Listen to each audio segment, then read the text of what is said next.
చేసి కొత్త భావన రావాలని చెప్పేసి మేము ప్రయత్నం చేస్తూ ఉన్నాం.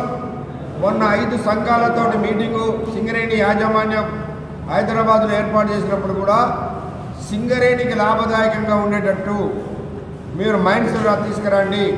అది అలాట్మెంట్ పద్ధత లేకపోతే అది టెండర్ పద్ధత ఏదైనా కూడా కొత్త మైండ్స్ రావాలి, సింగరేణికి భవిష్యత్తు ఉండాలని మేము ఏఐటీసీగా చెప్పాం. అట్లనే సింగరేణిలో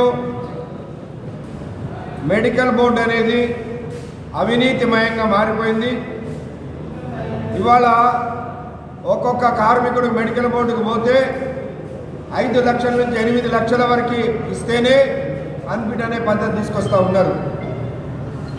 ఇవాళ ఒక అండర్ గ్రౌండ్ కార్మికుడు ఫేస్లో పనిచేసే ఒక కార్మికుడికి 3 స్టంట్లు పడి ఆయనకి పెరాలసిస్ వచ్చిండి స్పైనల్ కార్డ్ ప్రాబ్లం ఉందని కంపెనీ పంపిన హయ్యర్ సెంటర్లో నిర్ధారణ అయినప్పటికి కూడా ఆయన డబ్బులు ఇవ్వకపోతే ఆయన్ని ఫిట్ చేశారు. సర్ఫేస్ వర్కరు ఒక స్టంట్ పడ్డా ఆయన్ని మాత్రం అన్ఫిట్ చేస్తూ ఉన్నారు.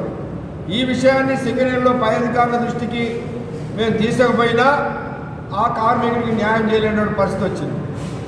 ఇంకా అనేక అవకతవకలు జరుగుతూ ఉన్నాయి ఈ యొక్క మెడికల్ బోర్డులో. దీనికి పరిష్కారం ఒకటే. 1981లో ఏఐటీ సీనియర్ నాయకుడు కొమరయ్య గారు ఉన్నప్పుడు ఏదైతే ఒక అగ్రిమెంట్ చేశాడో 29/1/1981 నాడు జరిగిన అగ్రిమెంట్ కనుక అమలు చేస్తే ఏ కార్మికుడు కూడా ఒక్క రూపాయి ఎవరికి పెట్టకుండా మెడికల్ బోర్డు అయ్యి కొడుకుని పెట్టే పరిస్థితి వస్తుంది. కాబట్టి ఆ విధంగా చేయాలని మేము ఏఐటీసీగా డిమాండ్ చేస్తూ ఉన్నాం. అట్లనే సింగరేణిలో లాభాల వాటా తక్షణమే లాభాలు ప్రకటించి 35% కార్మికులకు ఇవ్వాలని, సింగరేణి నిధులు వృధా కాకుండా సింగరేణి కార్మికులు సింగరేణి ప్రాంతంలో ఉన్న ప్రజలకే ఉపయోగపడే పద్ధతిలో చేయాలని. 2 అసెంబ్లీ నియోజకవర్గాలలో ఒక్క నియోజకవర్గంలో కూడా టీఆర్ఎస్ పార్టీ గెలవలేదు.